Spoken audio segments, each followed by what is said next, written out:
I'm Cherry Reynard, and with me today is Daniel Casali, Chief Investment Strategist at Smith & Williamson, to discuss the risks building in the global economy as the second wave of COVID-19 moves across Europe. Welcome, Daniel. Hi, Cherry. Now, we've seen a pickup in new COVID-19 cases across Europe, and with it, the prospect of another round of national lockdowns. Is this a major risk to markets, and are there any other risks we should be thinking about? Yes, we see more lockdowns as the major risk to markets today, but we also see a number of other tail risks looming this autumn. Some of these issues could include a no-deal Brexit, a disputed US election, and a sell-off in technology stocks, each of which has the potential to put material downward pressure on equities at home and abroad. Okay, so let's look at some of these risks in a bit more detail. The Brexit deadline is looming, and there's been a lot of noise from either side on it. What's your reading of the situation? Well, first things first, the UK has left the EU. However, by effectively reopening up the legislative withdrawal agreement, Prime Minister Boris Johnson has raised the possibility that the UK may not even get a very basic free trade agreement on goods with the EU when the transition period expires at year end. The British government is changing the withdrawal agreement text on fears that in the event of no free trade agreement, the EU could restrict trade between Great Britain and Northern Ireland and undermine the integrity of the UK. The government is also concerned that the Northern Ireland Protocol in the withdrawal agreement could potentially give the EU powers over UK state aid in perpetuity. The UK could make a cause for reneging on some commitments made in the revised Northern Ireland Protocol in October 2019 around the government needing to play a larger role in helping the economy to recover from the pandemic. Certainly, Article 62 of the Vienna Convention on the Law of Treaties enables parties to discharge their legal obligations when there has been a fundamental change in circumstances since the treaty was signed. And so they're arguing that the COVID-19 outbreak is just this kind of change in circumstances. Exactly. And certainly this has been the biggest economic shock in UK modern history. Nevertheless, the EU is unimpressed that the UK is willing to make changes to commitments less than a year ago. Boris Johnson has given the EU a deadline of the 15th of October to reach a free trade agreement at the European Council meeting. If an agreement is not forthcoming, it could lead to volatility in financial and currency markets. Okay, now let's turn to the US. There's a lot of noise generated by this election, not least in the presidential debate. But what do you see as important? Well, since the coronavirus hit the media headlines at the start of the year, Joe Biden's strategy has been to make the US November election as an effective referendum on President Trump's handling of the pandemic. In opinion polls, President Trump's job approval rating has slipped from 47% at the start of April to a low of 41% at the end of July. But as the lockdown has ended, it has steadily recovered to 45% currently. For comparison, job approval rating data from Gallup show that in June of an election year, previous incumbents like George H.W. Bush in 1992 on 37%, Jimmy Carter on 32% in 1980, and Gerald Ford on 45% in 76, all lost office after one term and such low stats. The exception was Harry Truman, who was re-elected in 1948 on just 40%. It is possible that the race for the keys of the White House is influenced by whether a COVID-19 vaccine is approved for distribution ahead of the election.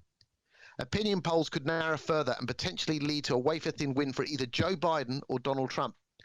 Considering the partisanship between Democrats and Republicans, a tight election result would be hotly disputed, as it was when Republican George Bush was initially shown to have beaten Al Gore on the 7th of November 2000 by a slender margin in Florida.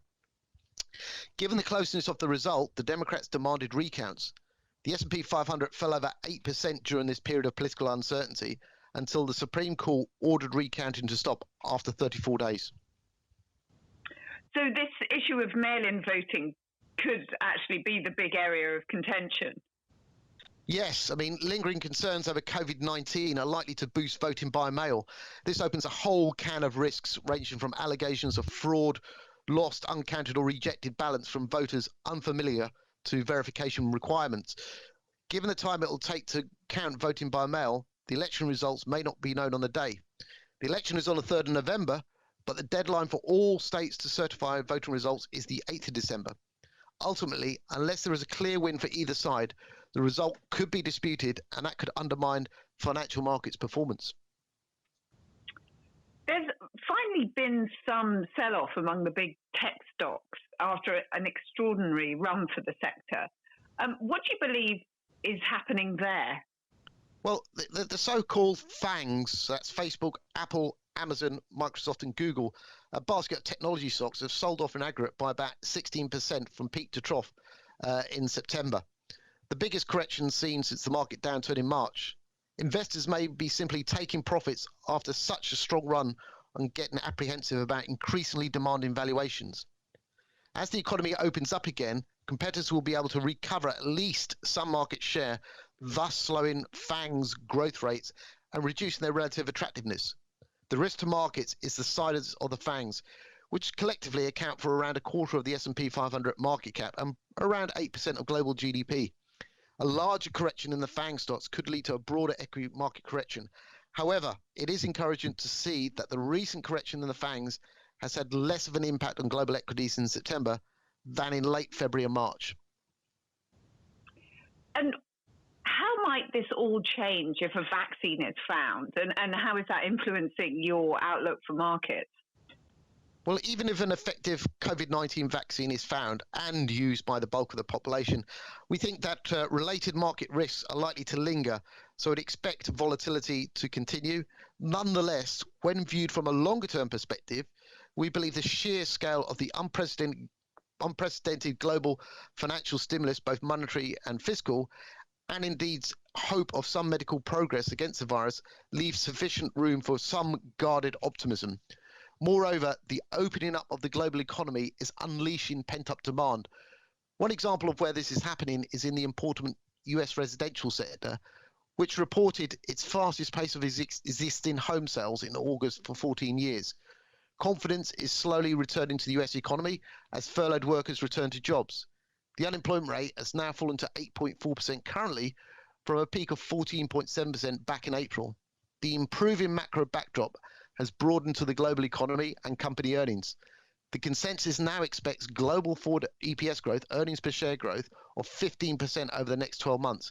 Now, that's a dramatic improvement from minus 2% just 6 months ago. As such, we see this fundamental pickup in company earnings to support equity prices, and so we remain positive. Great. Okay. Thank you, Daniel, for your insights, and thank you to our listeners for tuning in. All references and links spoken about in this episode can be found in the episode show notes. And please do subscribe to our show if you haven't done so already, and rate us and review us in the App Store. Until next time.